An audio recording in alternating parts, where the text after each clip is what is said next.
네, 저도 반복되는 하나라는 말씀과 또 21절에 세상이 믿게 하여 주십시오 라는 구절들이 들어왔습니다.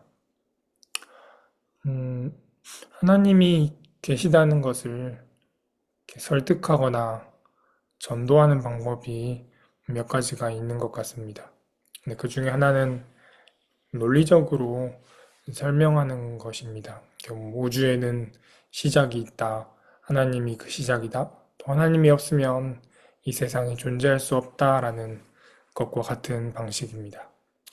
그런데 요즘에는 슬프게도 이런 이야기를 하면 하나님을 믿지 않는 사람들은 그래서 뭐와 같이 반응하기도 합니다. 다른 방법은 하나님을 믿는 사람의 삶의 방식으로 하나님을 증거하는 것입니다. 삶의 방식이 매력적이라면 사람들은 뭔가 다르네? 뭐가 다를까? 라고 관심을 갖게 됩니다. 그래서 삶의 방식에 대해서는 정직이나 성실, 겸손과 같은 것들도 있겠지만 오늘 본문에서는 하나됨을 말하고 있습니다. 그래서 21절에서 예수님은 이렇게 기도하셨습니다. 그들도 하나가 되어서 우리 안에 있게 하여 주십시오. 그래서 아버지께서 나를 보내셨다는 것을 세상이 믿게 하여 주십시오. 제자들이 하나가 되는 것을 보고 세상이 믿게 해주시기를 기도하셨습니다. 세상이 믿을 정도이니 하나가 된다는 것은 정말 어려운 것인 것 같습니다. 그도 그럴 것이 세상에서 하나가 된다는 것은 참 보기 어렵습니다. 정치에서는 하나가 되었다가 나눠지는 것이 다반사이고 또 하나의 정당에서도 서로의 계파로 나누어지기도 합니다.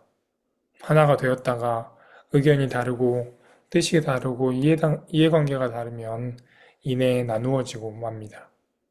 그리고 또 돌아보면 한국의 기독교, 우리의 역사도 하나가 되기보다는 나누어지는 역사였습니다. 예수님의 기도를 조금 더 살펴보면 21절 앞에서는 하나님과 예수님 자신이 하나가 된 것과 같이 그 하나를 말씀하십니다. 결국 우리가 나아가야 할 하나는 그러한 하나입니다. 그렇다면 어떻게 하나가 될 수 있을까요? 제 나름대로 찾은 답은 마지막 절 26절이었습니다. 26절에서는 이렇게 말합니다. 그것은 아버지께서 나를 사랑하신 그 사랑이 그들 안에 있게 하고 나도 그들 안에 있게 하려는 것입니다. 라는 것입니다. 그래서 먼저는 하나님이 예수님을 사랑하신 그 사랑이 우리 안에 있는 것입니다. 사랑하는 것이 하나가 되는 방법입니다. 근데 정말 맞는 말인 것 같습니다. 왜냐하면 사랑은 혼자 하는 것이 아닙니다. 상대가 있어야 이루어지는 과정입니다. 상대가 있다는 것은 내 마음대로 할 수 없다는 것이고 또 시간이 필요하고 나를 버리는 과정이 있을 수밖에 없습니다. 그래서 기독교의 신앙생활은 혼자가 아닌 이 공동체 속에서 사랑하는 방식으로 이루어지는 것 같습니다. 두 번째로는 예수님이 우리 안에 거하시는 것입니다. 요한은 우리와 예수님과의 관계를 포도나무와 가지로 말하였습니다. 그래서 우리는 예수님께 붙어있는 포도나무 가지입니다. 하나가 된다는 것은 내가 왼쪽 나무 가지라면 또 다른 사람은 오른쪽 나무 가지입니다. 오른쪽과 왼쪽의 나무 가지가 본래 그 나무에 예수님께 붙어 있으므로 하나가 됩니다. 예수님이 아니라면 우리는 왼쪽과 오른쪽으로 나누어집니다. 그래서 하나가 되는 또 다른 방법은 예수님께 붙어 있는 것입니다. 네, 그래서 여러분 혼자가 아닌 또 상대와 하나가 되시기를 바랍니다. 하나가 되기 위해서 사랑이라는 방식으로 사시기를 바라고 또 예수님께 붙어 있어서 이 하나의 나무라는 형태로 하나가 되시기를 바랍니다.